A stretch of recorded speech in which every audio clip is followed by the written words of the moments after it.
আলাইকুম। প্রশ্ন কবি রবীন্দ্রনাথ ঠাকুর। ভগবান তুমি যুগে যুগে দূত পাঠায়েছ বারে বারে দয়াহীন সংসারে। তারা বলে গেল ক্ষমা করো সবে, বলে গেল ভালোবাসো অন্তর হতে বিদ্বেষ বিষ নাশো। বরণীয় তারা স্মরণীয় তারা তবুও বাহির দ্বারে আজি দূর দিনে পিরানু তাদের ব্যর্থ নমস্কারে।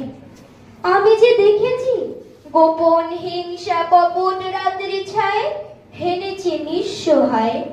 আমি যে দেখেছি প্রতিকারহীন শক্তের অপরাধে বিচারের বাণী নীরবে নিভৃতে কাঁদে। আমি যে দেখিনু তরুণ বালক উন্মাদ হয়ে ছুটে কি যন্ত্রণায় মরেছি পাথরে নিষ্ফল মাথা কুটে।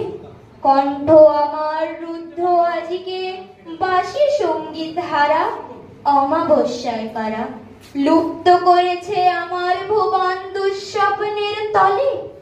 তাই তো তোমায় শুধাই অশ্রু জল যাহারা তোমার বিষাইছে বায়ু নিভাইছে তবু আলো। তুমি কি তাদের ক্ষমা করিয়াছ? তুমি কি বেশেছ ভালো? আসসালামু আলাইকুম।